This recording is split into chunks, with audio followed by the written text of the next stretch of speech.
institutions. I'm thrilled to have Mara Flashner, Phil Caffrey from Iowa State, Christy Tagus and Dan Schofield from UNI, and Mike Barron from the University of Iowa. The forum that we'll go ahead and take this evening is, initially I'm going to ask them to go ahead and talk a little bit about the document that you have in your hands that they've distributed to you about what the basic core requirements are, or admissions requirements are for each of the institutions. We do have a number of questions that have been sent to us, and so we will go ahead and ask some of those questions. If you have questions, please, when there's a lull, we're going to be informal. Please just go ahead and ask your question. We'll repeat the question because we are streaming this out live to other school districts throughout the state of Iowa, and then they'll do their best to answer those questions. So at this point, I will turn it over to our panel.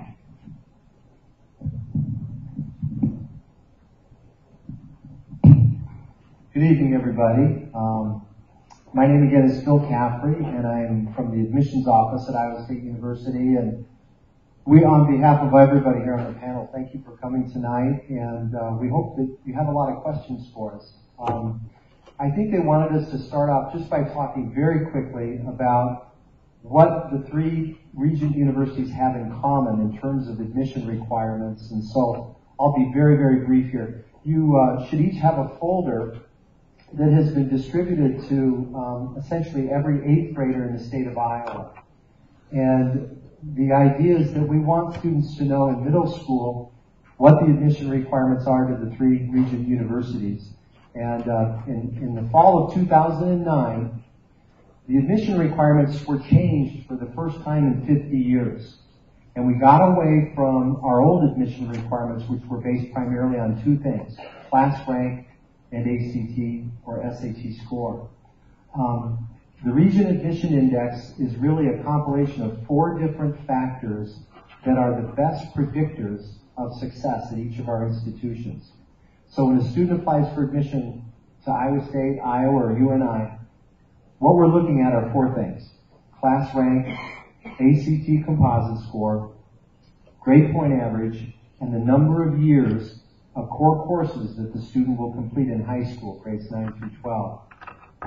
And we roll that all into a mathematical formula that's described there on the brochure. And if the student score is 245 or greater, then they are automatically admissible to any of the 3 state universities here in Iowa, as long as they also meet the minimum high school course requirements, which are on the back of the folder there. If the student's RAI score is less than 245, then they're considered for admission on an individual basis. And that's where the 3 state universities might differ a little bit in how they admit those students. So that, in a nutshell, are the freshman admission requirements to the university. And do we just want to open it up to the audience for questions now?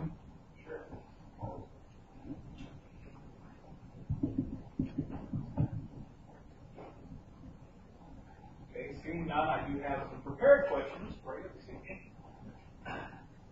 Anthony, Fort Dodge, college community are all taking a look at offering integrated courses such as humanities and American studies, which are co-taught with both an English and a social studies teacher. How are these courses viewed by the universities in the admissions process?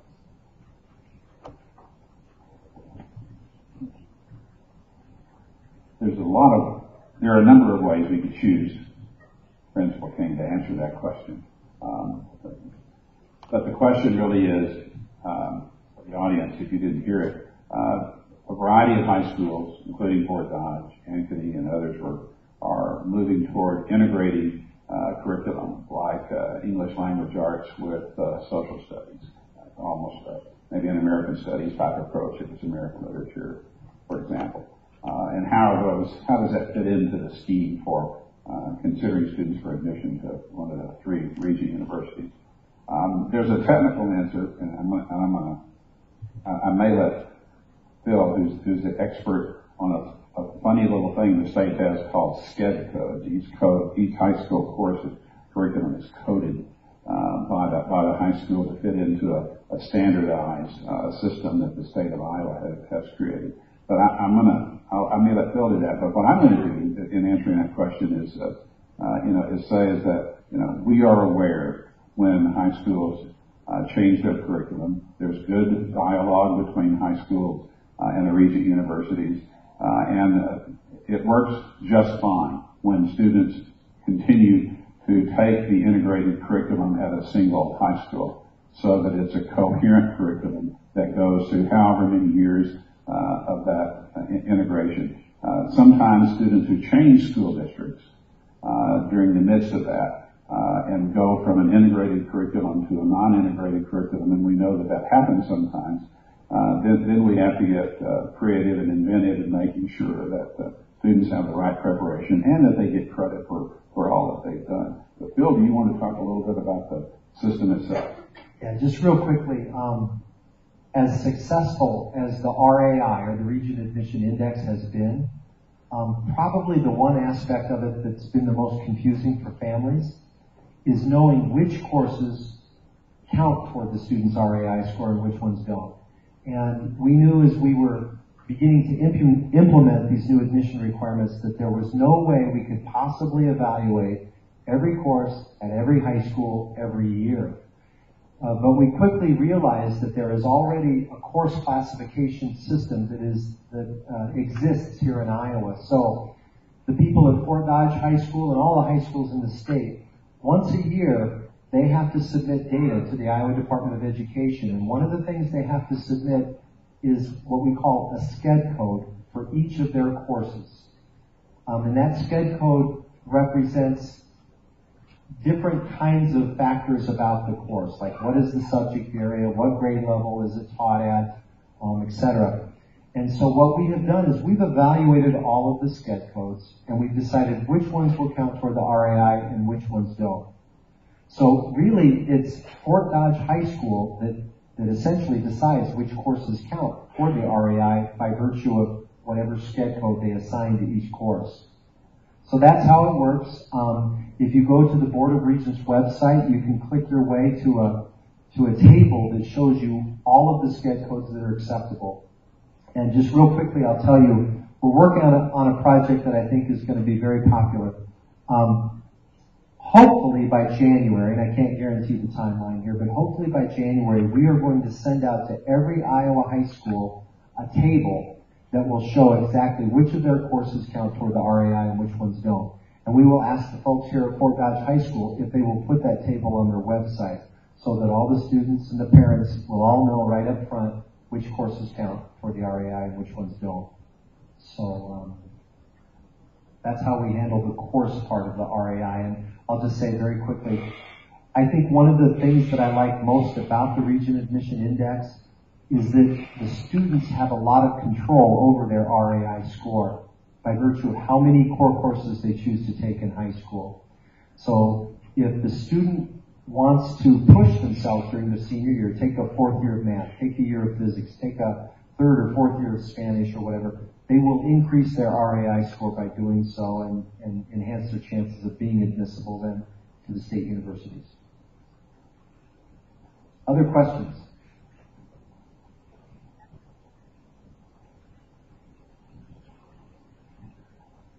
Okay, we had another one that was submitted earlier. Many schools offer weighted courses.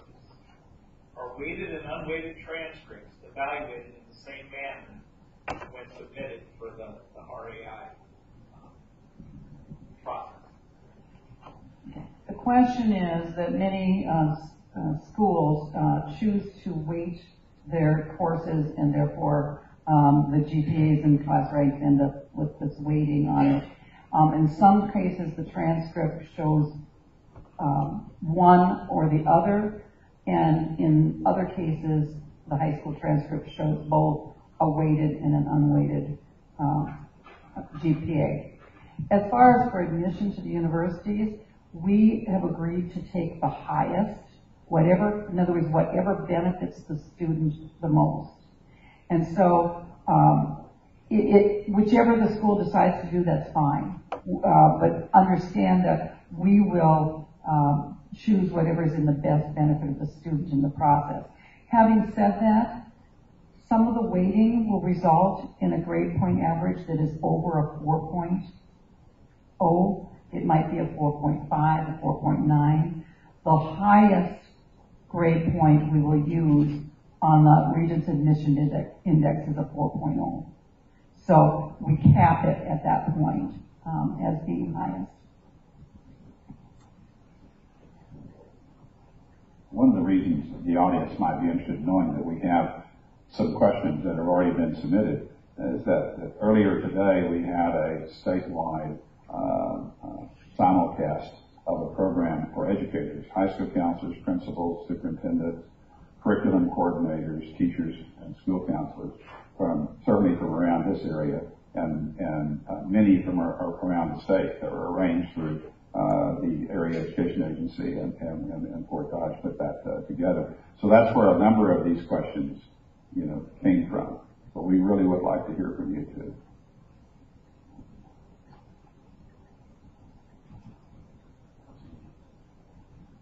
What if there's a student who's going to participate in athletics at the college level, and they have a question about the NCAA clearinghouse? Sometimes that can be sort of hard to navigate.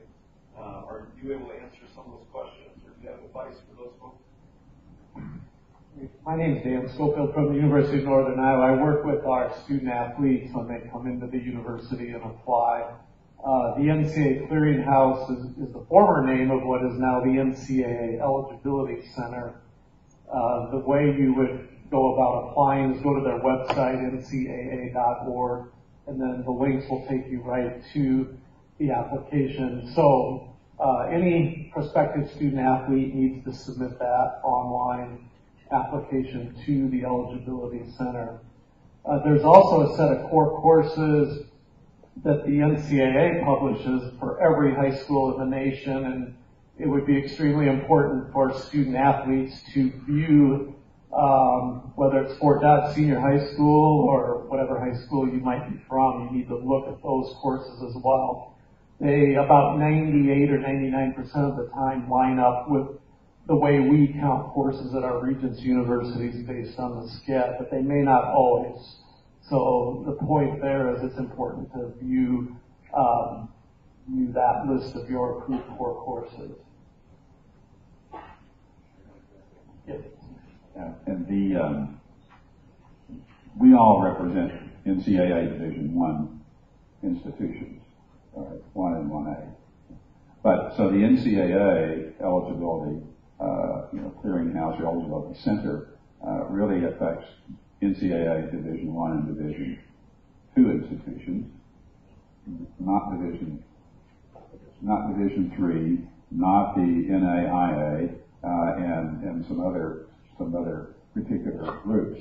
So there are a number of Iowa colleges in the state of Iowa, private colleges in the state of Iowa that are not a part of the NCAA, and so that question probably doesn't pertain to them. But anyone who's looking at NCAA Division I or Division II schools would want to go there to get that information. I'd also mention that each fall when a high school goes ahead and makes a change to their course book, there's a process in which the high schools upload their course to the NCAA, used to be called the Clearinghouse, but the Eligibility Center, and they go ahead and send us a report back as to what is and is not meeting their requirements in specific areas. So, and those are generally designated in each high school's course book. So if you look at the Fort Dodge course book, there is a designation by your English classes as to which meet and which don't meet the NCAA requirement for eligibility purposes. Yeah, Mike's point is that the NCAA Eligibility Center must approve you or certify you as eligible. Again, we're all Division I institutions, but if you're considering Upper Iowa as the example, the only D2 school in our state, but our neighboring state of Minnesota has quite a few D2 schools.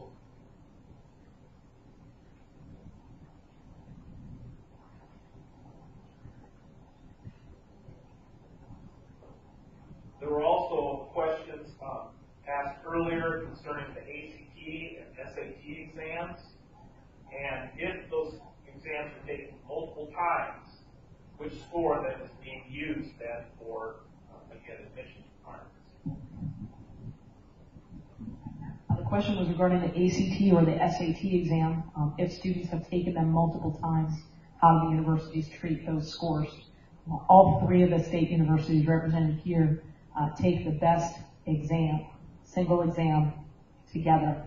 We do not, what is commonly referred to as super score, mixing and matching parts of exam sub-scores to put together an additional averaged out score. We do not do that. The three of us have the same practice. I will say that sometimes test taking becomes an obsession, and sometimes students with really high test scores want a higher one.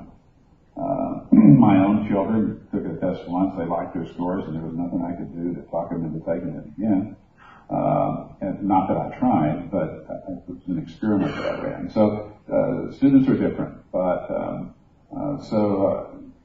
it's perfectly fine to take tests more than once. More and more students who are sophomores taking tests. In Iowa, probably 60% of the people that end up enrolling in our first year classes took their tests when they were juniors. And many of them have taken it a second time or in the fall of their senior year. And all of this behavior is, is fine. We don't really give preference to one test over the other, ACT or SAT, although this is an ACT state. But a number of students will take both. And like we said, Maura said, we'll use the one that advantages the student, in the process. But I think one of the nuances of the question that we got asked this afternoon is multiple test taking behavior, and is that, do we approve of that? Is that necessary? No, it's not necessary, but we know people do it. Another question, does every high school student need to take 4 years of foreign language in high school? I'd refer everybody to the back of the folder we gave you. You can see the foreign language requirements for at least our three universities, and they vary. Essentially, I would say no, you do not have to take 4 years. There may be reasons why for certain academic majors you wouldn't wish to pursue your eventual career interest. That may be very important and very advised because we're in a very global society. But for instance, for the University of Northern Iowa, we do not have an entrance requirement in foreign language. We will use foreign language to meet part of the core requirement. It's really something a student can do in high school to meet our exit requirement. So to graduate from UNI, you have to have taken the equivalent of 2 years of the same language in high school with at least a C- or higher in that final grade. So if you do that in high school with at least 2 years for UNI, you'll be able to also meet your graduation requirement. I know it's different from Iowa State and what they would say, et cetera. So, but there's a reference point for you on the folders. Yeah, I would say if you're in doubt, if you can take 3 years of a single foreign language in high school, you'll be certain to have met the admission requirement. And in many cases, you will have also met the graduation requirement. Except for the University of Iowa. I'll be the outlier there. 2 years of the same foreign language is required for admission.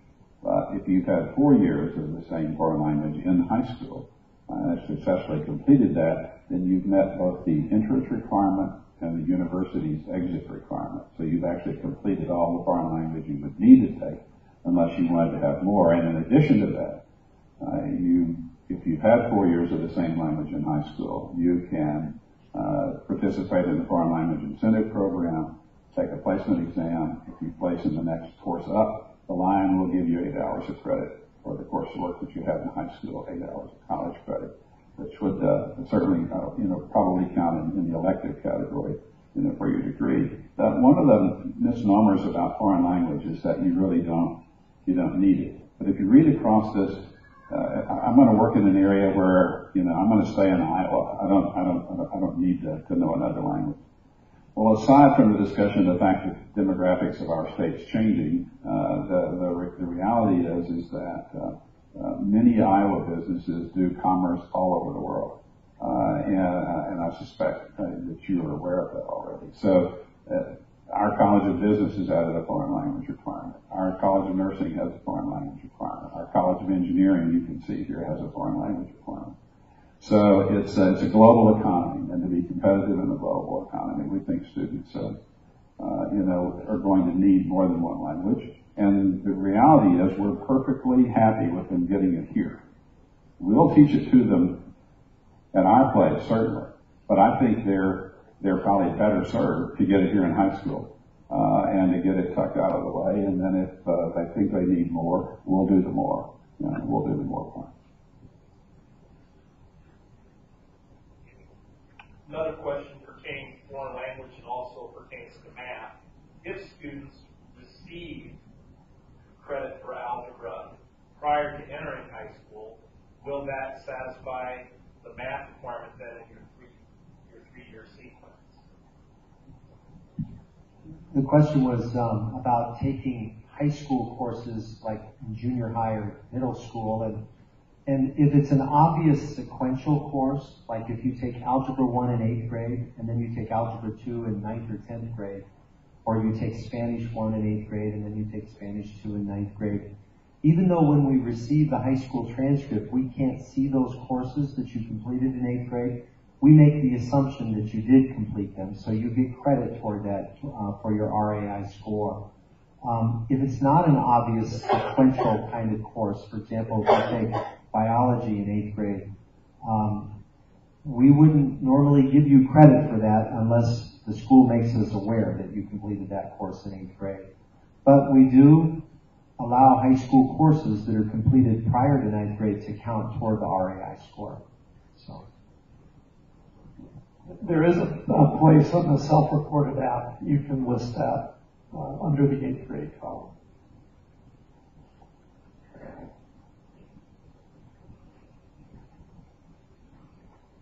How about the transfer of community college credits? There's probably been a rise in that over the last few years, and are there issues or things that parents and students need to be aware of in bringing those credits to your university?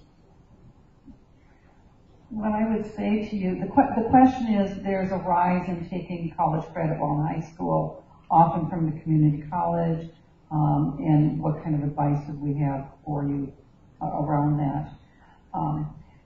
Definitely there is a rise in it. We recognize the work. We can steer you towards some resources that are available to you 24/7 on the web that can help you identify, is the course I'm planning to take, or is the course I'm already taking going to transfer to any one of our three universities? And you can do that by either going to our individual university websites and accessing the information, or you can go to transferiniowa.org. So it's just the three words, Transfer in Iowa, run together, .org. And at that site, you can access the information from all three of our schools. And for instance, if you're here in Fort Dodge, maybe you're taking classes at Iowa Central, you would click on one of our logos to get at the information, and then you're going to pull up the information on Iowa Central and look up your course. And you're going to get good information there that will tell you if the course is transferring as an equivalent, if it's transferring as an elective, if there's an issue with it not transferring, it'll tell you that also. Your high school counselors should have that information. We have that available for all 15 community college districts across the state of Iowa, so they're all on that site for students. So if you're not from Fort Dodge and I'm not from Fort Dodge High School or going to Iowa Central, you can look up any of the other 15 community college districts that way. We are seeing more and more students bring in more and more work. Often students are taking care of their liberal arts core, or the general, otherwise known as their general education requirements, and that's fine. There are some pieces of advice we give you. For instance, generally, if you're going to take the English classes from the community college in that manner, we would like you to take both English 1 and English 2, whatever they call it, English 105, 106, or English 101, 102, but the series of the 2-semester courses in general will meet a part of our requirements that way. If you only take one, you may still have some English to take with us. Another piece of advice we'd give you is if you're taking the hard sciences, something like a biology class, take both. Take biology 1, take biology 2. Or if you take chemistry 1, take chemistry 2. Those should be taken at the same college campus. Over the year, or over the 2 semesters, you will hit and study all the topics that are needed. At individual campuses, they mix and match those topics in different orders. And so when you see a sequence, a course like that, our advice is to take both of them. Just to give you just a piece of data, just so you'll kind of put this in context. Of all of those students who enrolled as first-year students at the University of Iowa this fall of 2012, 35% of them brought in college credit. But when we look at Iowans, 77% of the Iowans that came to the University of Iowa brought college credit with them. And I'm talking about transfer credit taken through either the post-secondary options or the 2080 contract courses that high schools have with local community colleges. The average number of hours that students brought with them were 16 college credit hours. And the range that we had in all of those students was 1 hour to 64 hours.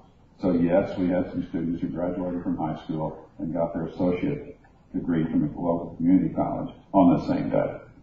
And then they transferred in. Now there's been a lot of studies on the efficacy of that, and there's a lot of positive that comes from that, but there are also sometimes some unintended consequences. And there have been some studies about that, and just things to think about. And I don't know if Mara or Phil, if either one of you want to speak to that. Keep in mind that when you transfer in credit to the university, most of us will take that credit. So that's not necessarily the only issue to consider. When you come to any of our universities, if you've got your English freshman, if you will, composition 1 and 2 taken care of, and that transfers in, and if you've got a math, or if you've got some of your humanities classes and you're bringing in 15, 20, 25 college credits, it sounds very exciting to have those courses checked off and done and accomplished. However, when you enter our universities, you are entering into higher level classes as an 18-year-old, potentially if you're a freshman. So when you enter the higher level classes, you are in courses not necessarily with your freshman peers. Socially, that can be a little bit awkward and provide some social anxiety in classes. Academically, you're with students who already have potentially a year of university, 4-year university study under their belt, and are accustomed to faculty's teachings, expectations, systems of grading, working together in teams, some things that are different between a high school student taking community college coursework through the high school or at the local campus. And so socially and emotionally, there's sort of a different transition that we really encourage families to think of before you maybe sign up for as many credits as are possible, because there's a bigger factor in terms of academic success. We want you to come to our campuses and be successful. That is our goal, our hope, our wish for all of you. And so when you take all this credit and you come to our campus, sort of with this maybe 20, 30 college credits, socially, emotionally, there's a transition where you may be at a disadvantage, and that's something you should talk about as a family and something you should talk about with your high school counselor, because we all want to help you be positioned for success.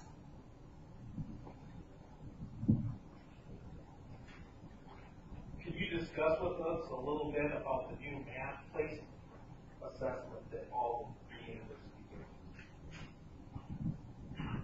Sure. The math assessment is called ALEKS, A-L-E-K-S.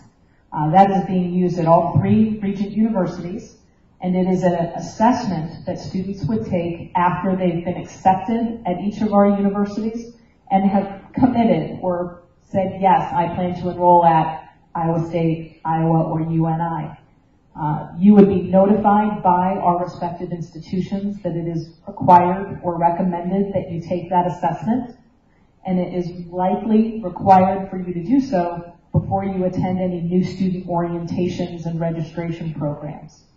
The ALEKS assessment is a math assessment, so it is going to test you at all or several levels of mathematical ability, and it will give you a score. What some of the positives are about ALEKS, well, there are many, is that there are modules where you can go back if there is a section of knowledge where you're lacking or need some improvement. And you can go through some tutorials and you can retest on those sections. For most of, I think, all 3 of our universities, that assessment is used then to place you into the appropriate level of math at our respective universities. So rather than seeing your transcript, knowing you took pre-calculus at your local school, and us placing you into calculus at the university level, taking the ALEKS test will allow us to assess if you are truly ready for that mathematics class.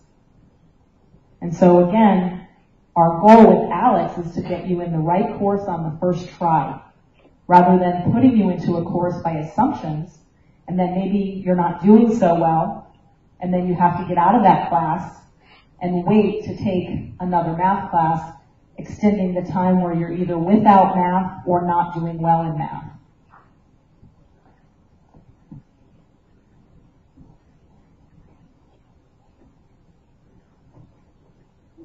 Another question from the computer. With all the scholarships that are available today, what's the best way to narrow that focus, or are there any suggestions from any of you about scholarship applications for the region? I think one of the biggest things we can encourage students to do is apply to the universities. If the students don't apply, we can't even begin to consider them for those options, and as it relates to scholarships. So the first thing is apply to colleges and universities early in your senior year. Because when you do that, you have more time to potentially meet scholarship requirements or adjust a schedule or do something like that. Each of our universities have admissions websites and financial aid websites. Our scholarship information is very readily available on each of our 3 sites, where you can see the requirements, you can see the dollar amounts, you can see the renewal requirements to keep that scholarship, if that's an option, once you enter the university. I would also encourage you that there are some free, legitimate scholarship tools online. Fastweb.com, meritaid.com are legitimate. By legitimate, they don't do anything naughty with your information, okay? It's free. They're secure sites where you can do some scholarship searching. We never recommend families, if you find yourselves getting mail about scholarship services and they're asking you for a fee, please throw that information away as quickly as you opened it. Usually those folks are trying to take advantage of you, unfortunately. So we really recommend you don't follow suit with any of that. In terms of scholarships, it's a little bit of work, students. You have to do some looking. Unfortunately, it's not going to just fall out of the air all the time for awards. So just as many of you may have part-time jobs and you're earning a wage at that part-time job, consider your time worth some money. Time spent on the internet, time talking to your high school counselor, time looking in the community, asking around, and by writing an essay or getting a letter of recommendation, that time could very well pay off for you. But you do have to do some looking. Just a real quick comment about student debt. That's a big issue in the state right now, and I'm sure it's a big issue for a lot of you moms and dads out there. I think students are graduating from college here in Iowa these days with an average debt of around $28,000, $29,000. And that's pretty tough. And so this is not very profound advice here, but I would encourage you students to do everything you possibly can not to borrow while you're going to college. So take advantage of part-time employment opportunities. Many students at Iowa State University work while they're going to school. In fact, our research shows students who work 15 hours or less a week actually have higher grade point averages than the students who don't work at all. And so it helps students learn how to manage their time and prioritize their work and everything. So my piece of advice to you tonight would be to try to do everything you possibly can to avoid taking out the student loans, because you'll just be that much happier when you graduate. Maybe to echo what Phil and Laura have said, all three of our universities have plenty of part-time jobs, and one point there is you don't need to necessarily be needy or demonstrate need. We have many departmental jobs, which means any student can apply for those jobs regardless of need, such as at the dining centers or almost anywhere in any department. With regard to scholarships, we all vary on all three of our campuses, but one piece of advice would be pay attention to the deadlines. And once you narrow down what schools you are highly interested in, make sure you look very carefully at their websites. We have a couple of baseline scholarships at UNI that are tied to the RAI score, so that could differ from Iowa and Iowa State, where they may or may not use that. We look at an RAI score, and we have that information on our website. Secondly, our deadline is January 15th for many of our scholarships at UNI, January 15th.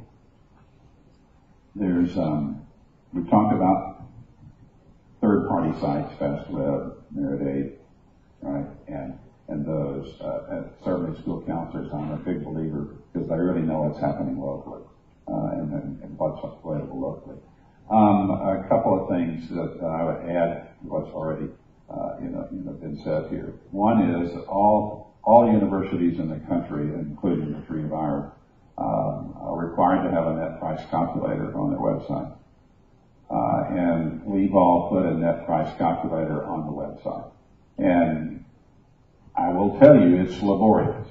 And sometimes some of the information students don't have, but parents usually do. And it's very possible. In fact, we encourage people to go in and complete the process. You're not tying yourself to anything, but you can find what the net cost at any one of our institutions based upon the parameters that we've provided and the costs that we've provided. So I'm at least a big, strong proponent of people using the net price calculator, and I suspect my colleagues would agree. The other thing is that there's what's called gift aid, and that's what we would all like to get the most of. Money that somebody just gives us for our talent or our achievement or whatever, but we don't have to pay it back. But there's also need-based financial aid, which requires you to fill out the pre-application for federal student aid, the FAFSA. That's available January 1 every year. And we encourage all families, to do that, because to be considered for any of the need-based awards, many of which also have an academic achievement requirement along with them, besides what comes from the federal government like Pell Grant. The institutions have additional programs, and you have to file that FAFSA and submit it, and then name the universities of your choice to receive that copy. It's a free process. And you can use last year's taxes. You can estimate this year's taxes. You don't have to get your taxes done on January 2, in order to get this done when you really want to stretch it all the way out to April 15, right? So you can get into that process using the net price calculators on any college campus website, and because that's now a federal requirement. But then definitely file the FAFSA, because once that information gets to us, you're already in our admission system and the advice has been applied, then you're in a situation where we can begin to consider you for everything we have to offer.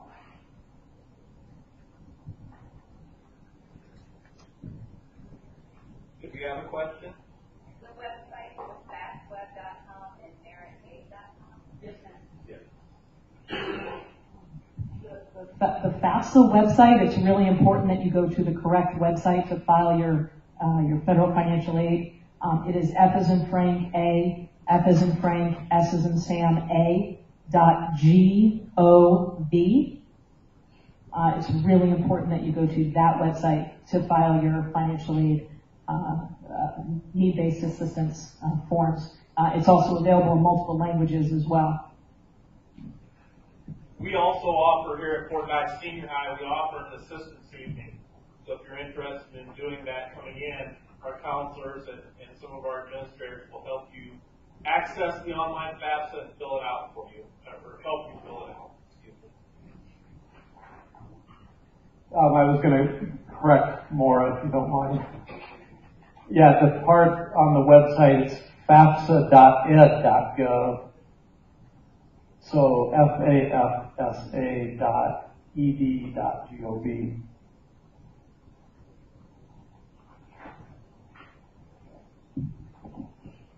Another question from earlier in the day. Currently, class rank is a part of the RAI scoring process. There are many schools that are considering moving away from ranking their students. How then does that impact their RAI score? Well, just real quickly, when students, the question was about what happens if a school decides to stop ranking their students. And there are a number of high schools here in Iowa that have gone that way. At Iowa State University, when students apply for admission, they're asked to self-report their class rank, but there is a box that they can check on the application that says, my school does not rank. And if a student checks that box, then we will automatically estimate the class rank for the student. And we base that estimate on the student's GPA and their test, their ACT score, and the number of years of math and science that they'll complete in high school. But we estimate the student's rank, and then we automatically compute their RAI score with that estimated rank factored in. So that's how we handle students from schools that don't rank, but I think it's done a little differently at the other two institutions. Yeah, it is done differently, and if a student applies and they do not have a class rank, we will calculate calculate an RAI. Also, our institutional research folks developed an alternative formula that we use 3 of the factors instead of 4. Obviously, the rank factor is missing, but we use the other 3 factors. It does place a little more emphasis on the GPA, which when high schools have told us they are discontinuing class rank, one of the reasons is they believe the GPA should be weighted more heavily, and it is in our alternative formula. But all freshmen who come to the University of Northern Iowa do have an RAI calculated for them.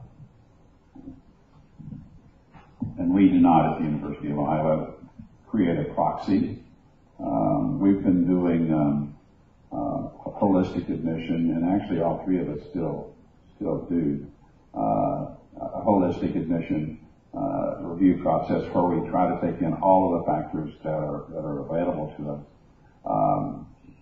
The Iowa State and the University of Northern Iowa have gone through a process for determining an alternative value to use, and the University of Iowa has had a long practice of an individual review, which does put more weight on grade point average and test scores after the student satisfies those minimum core course requirements that are listed, here on the back. We also provide an opportunity for the student to put their own best foot forward by personal statement and letters of recommendation from school counselors or teachers who can speak to the student's ability to contribute to and benefit from a competitive undergraduate education like is available at the University of Iowa.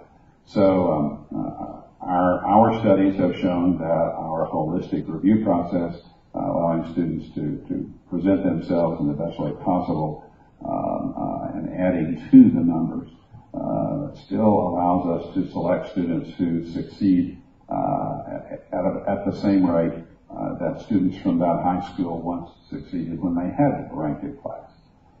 So we've done some studies on that type, and I think we've been successful with that. And the students that we admit through that process, have every reason to believe they're going to do well at the University of Iowa. I will tell you that we all three, for any student that does compute an RAI and it's below a 245, we all three have an individual review process, which is holistic in the way that I just described. And all three of us look at those sorts of factors and try and make a decision that we think is in the best interest of that particular student.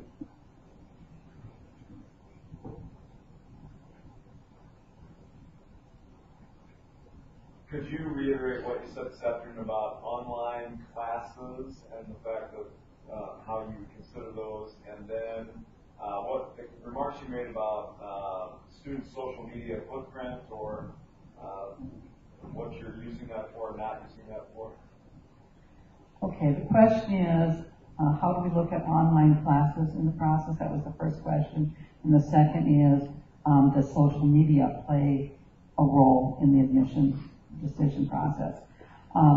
For the online classes, basically, we don't know that they're online classes. It's a rare occasion when either your high school transcript, if it's a high school course, or the community college transcript, if it's a college class, tell us that that's the mode of delivery. The mode of delivery is not as important to us in the process. And so, basically, and I'll use an example, if it's intro to psychology, and it's taken in a classroom, or it's taken online, or it's taken from your local community college, we're going to consider it intro to psychology. We're looking for the content and your completion successfully of the class. We're not looking for the mode of delivery. So you're fine on that scheme, and we're recognizing that more and more students are taking online for one reason or another.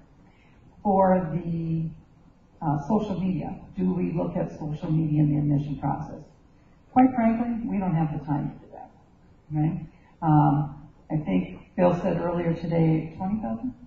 They deal with 20,000 applications for admission each year. Okay? We deal with a lesser number than that, but still way too many for our staff to be worrying about looking up on social media up. What does your Facebook page tell us? We don't look at it. We're looking at your academic criteria that you're presenting to us. Okay, I'm gonna augment that a little bit, because I will tell you there are colleges in the world that do.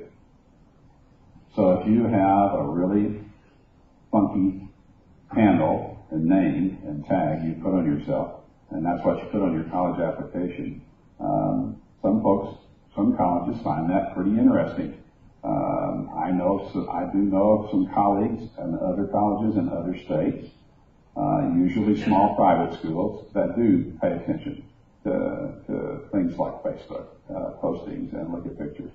But the one thing, but we don't in admission, because we're in that 20,000 plus application range as well, and it's not a part of the Region Admissions Index, and we choose not to make it a part of holistic review.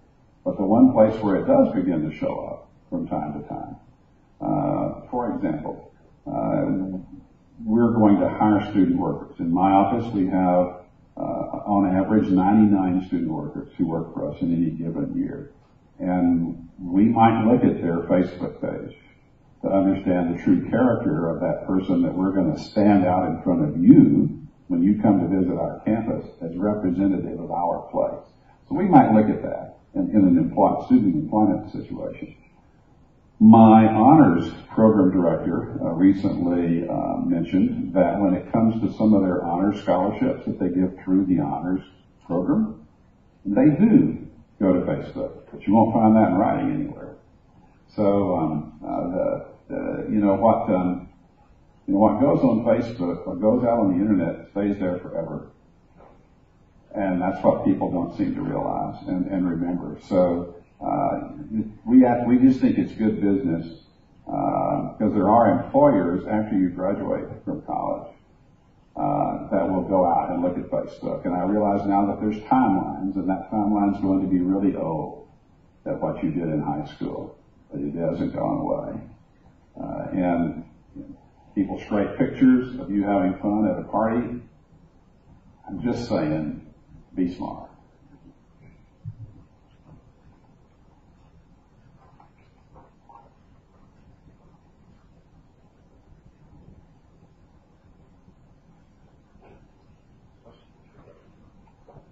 Another question?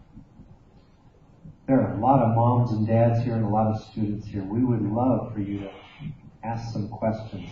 Kind of a rare opportunity that you get at one table the people who make the admissions decisions for all three of the state universities. So no holds barred, people. Yeah, whatever you'd like to know. We agree to answer any and all questions.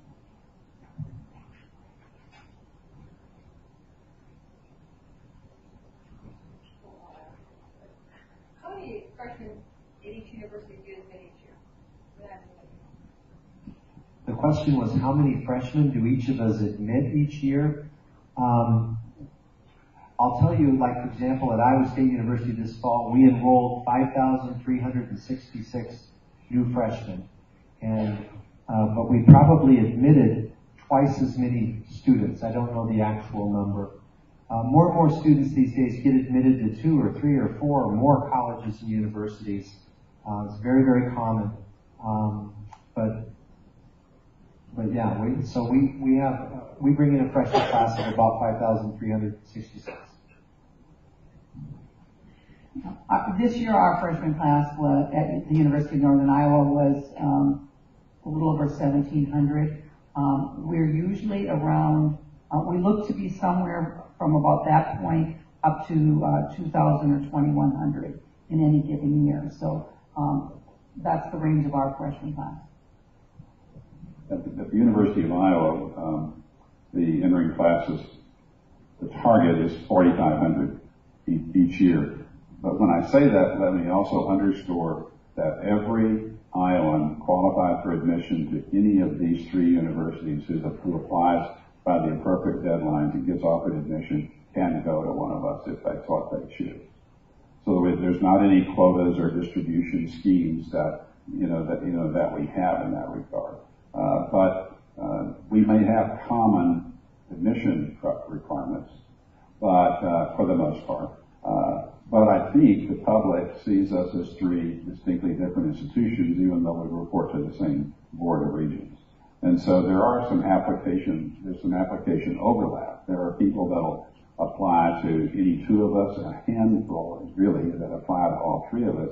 But it's not nearly what you think in terms of percentage.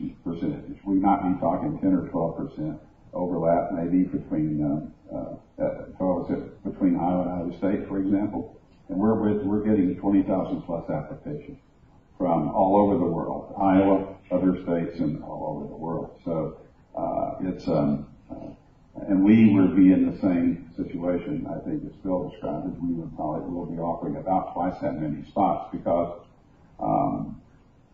the old adage was that students applied to 4 to 6 schools. And the standard counseling advice was, well, one of them should be a safety school that you'll know will always take you. And one of them should be a reach school, a place that, wow, if they would only take me, I would go in a heartbeat. And then the others, it's a toss-up. But you need to go to places that you want to be. You can actually project yourself. You can see yourself investing 4 years in that place. But today, that 4 to 6 has now become 6 to 10 in terms on average. If you look at it from a national sample. So the internet has made a lot of things possible. People have studied colleges all over the place, places that maybe 10 years ago you didn't even know existed, but are very fine institutions. So when you do your homework, there's a world of opportunity out there in terms of colleges that will meet your expectations. So that's why we often offer admission to more students than we know are actually going to come, and we've all sort of figured it out. We know what the yield is likely to be, but never doubt that these three institutions will never displace an Iowan for someone from someplace else. Every Iowan that's qualified and wants to come has got a place in Cedar Falls, Ames, or Iowa City. Mike mentioned to do your homework as you're looking at where you have a fit with the college, and where you want to go, where you want to apply. The other piece of advice I think all three of us would give you is once you've got your, say, selection set and narrowed down, get out and visit those campuses. Go and walk those sidewalks. Go inside some buildings, talk to people there. All of us offer opportunities for campus tours where one of our students will guide you through the campus. We offer chances for you to have visits in different formats. Get out to the campus and get a feel. See if you picture yourself in that environment. It's very, very important for your decision process.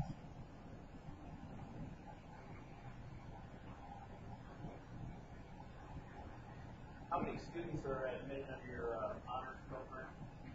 And do they take honors classes? Each of us have university honors programs, and they're going to be different from one another. At Iowa State University, we do have an honors program for first-year students as well as for students after their first year.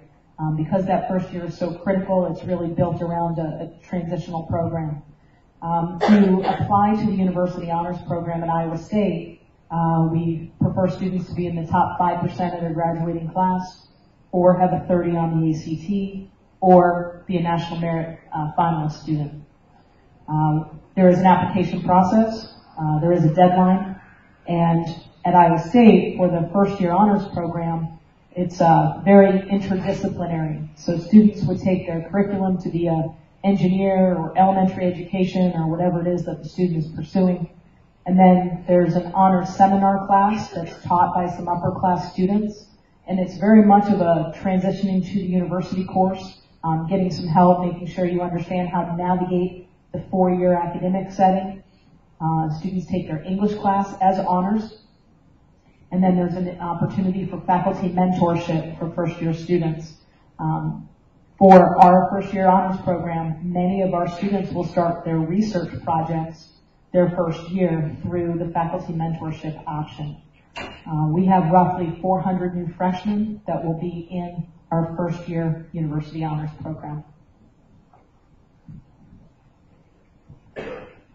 At UNI, we offer a little more than 300 students, freshmen, the opportunity to be in the honors program. Not all of them accept necessarily, but after a student has applied to and admitted to the university, if they meet the qualifications, then they will get a letter inviting them to join. And the qualifications usually, or they are an ACT of 28, and there's an RAI component too, and there's a couple of avenues into the honors program based on your high school record.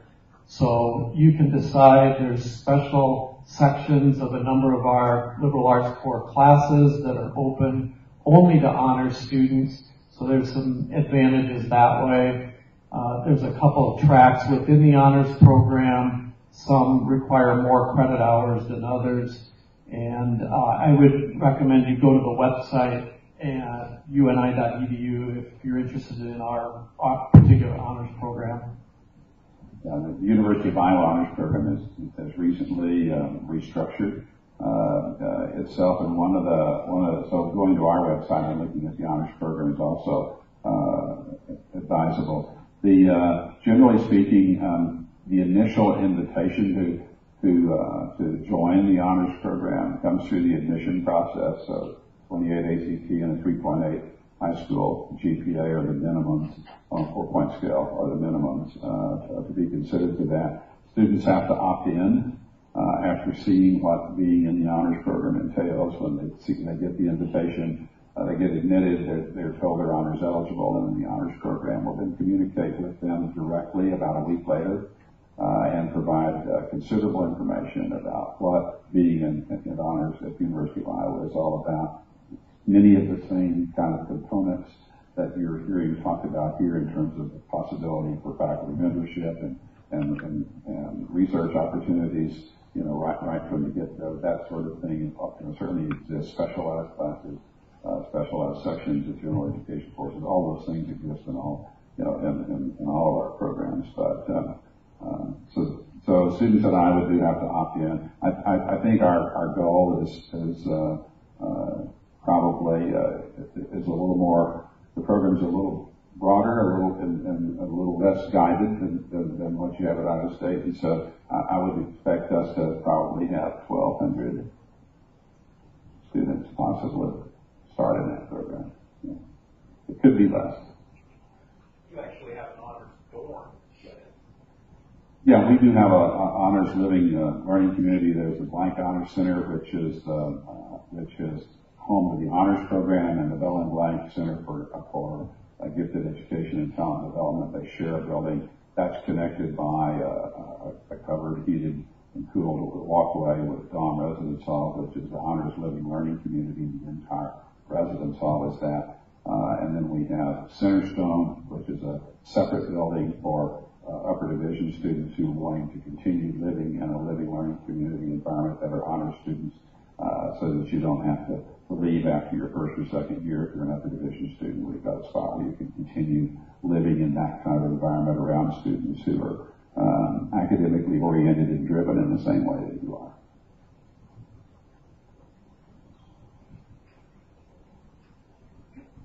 What is the student to teacher ratio in general? Student to faculty to student ratio, 16 to 1. How does that sound? 18 to 1.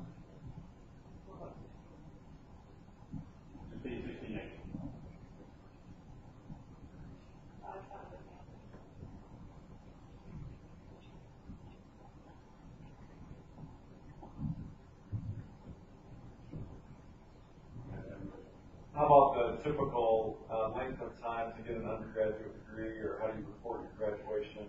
There's been some talk in the last many years maybe about you can't get a degree in 4 years. What would be your response to that? I think all of our universities report 4, 5, and 6 year graduation rates. And I think as you inquire about graduation rates at your various colleges and universities, it's very informed of you when somebody answers that question to ask if it is a 4-year, a 5-year, or a 6-year graduation rate. Iowa State University has 2 programs that are designed as 5-year programs.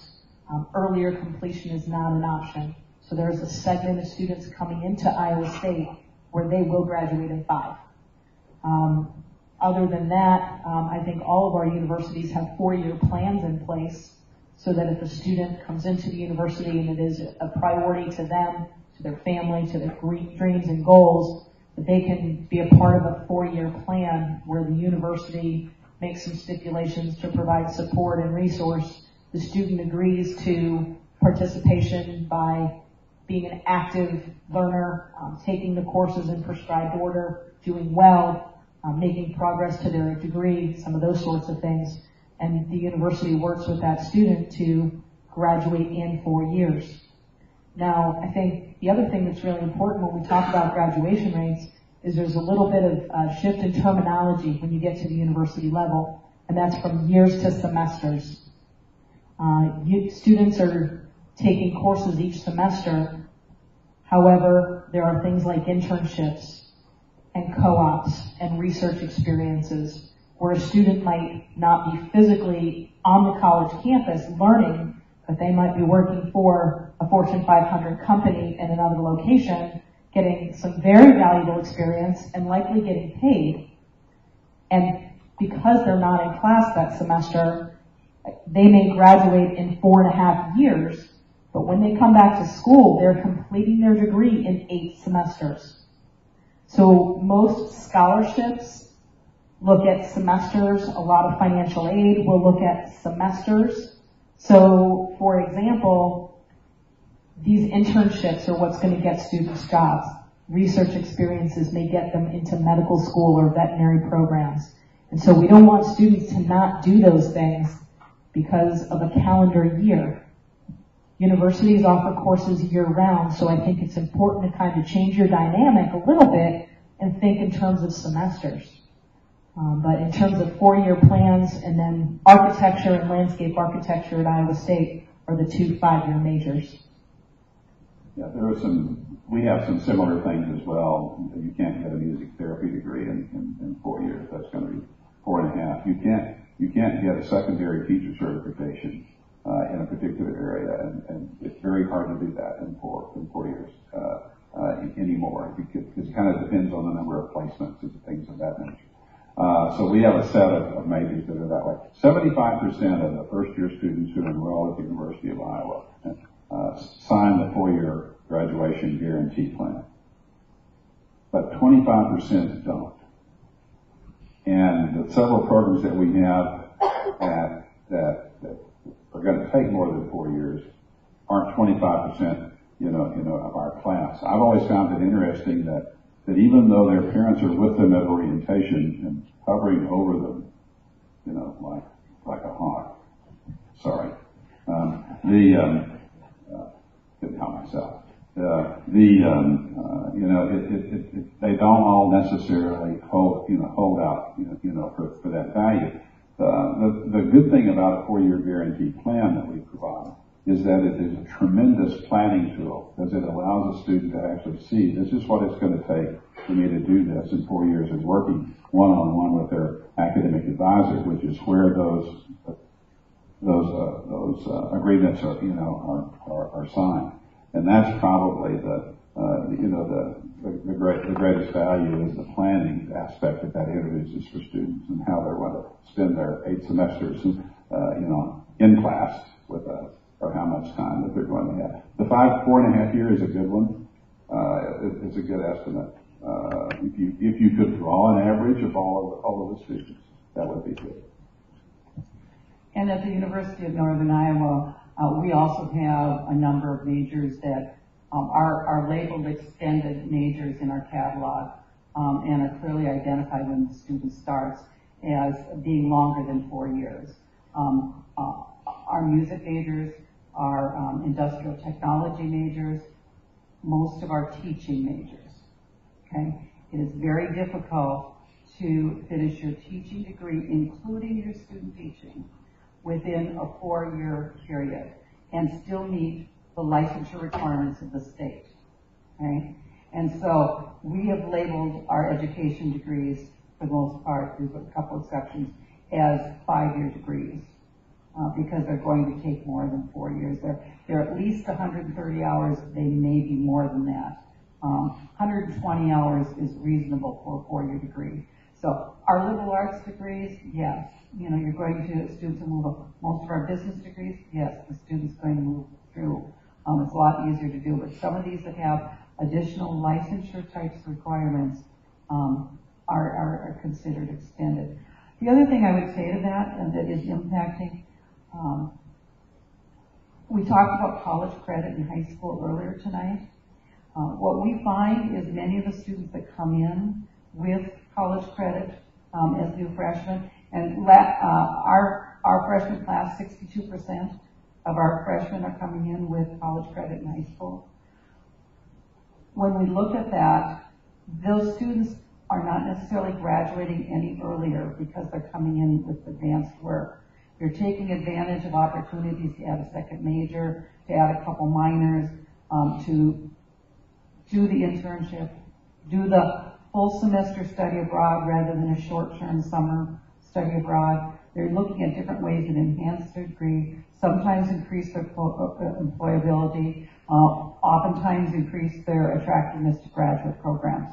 And so, we know that the graduation rates, whether they're 4, 5, or 6-year graduation rates, are important as a measure, but we also know what choices students are making, or the nature of the kinds of programs they're in. So there are a lot of questions anybody needs to ask around that, depending on the individual situation.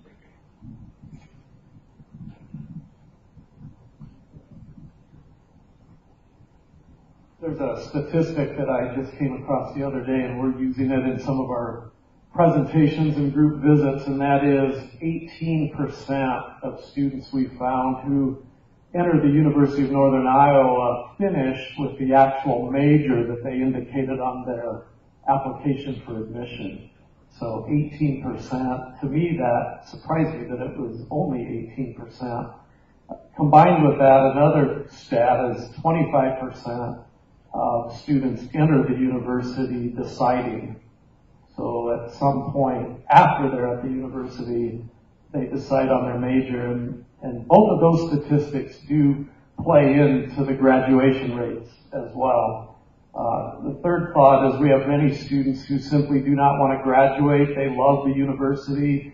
They want to remain for as long as possible on all three of our campuses, and the parents find out later how much they like it there, and that they're not graduating as quickly.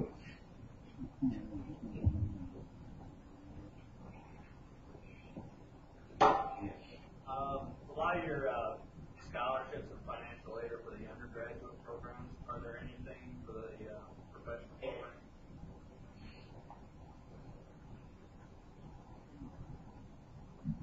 Often the big thing that's available, are you talking about for the graduate professional programs or the undergraduate? Like pharmacy school. Okay.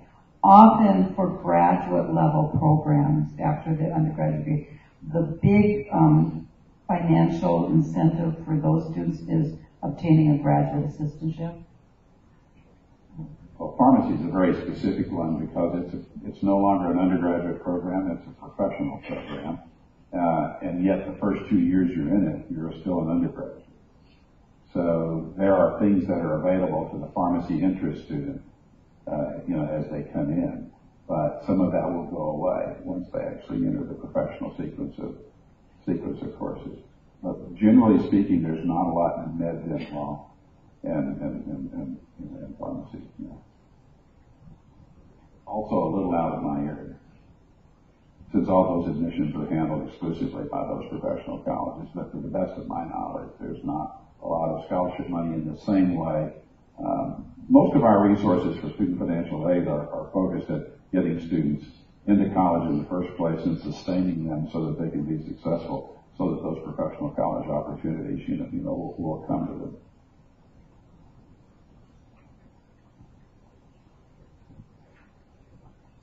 I did have a question online from Milwaukee High School principal, just to make everybody aware. This is going to be archived, and you'll be able to watch it later, or share with your friends on the Prairie Lakes AEA TV website. So and we'll send the link to. I think maybe Jeremy and Principal Kane are getting it on the website, so you'll have access to it and can share it with others. That was it. Yeah, I want to embellish the response that I made to you just a moment ago. Our professional colleges have money, but it's usually everyone who's eligible for admission to a college of medicine or the college of dentistry is already achieving at a very high level, and usually at that stage there's a need-based component, but the university does put some funding into it for that purpose.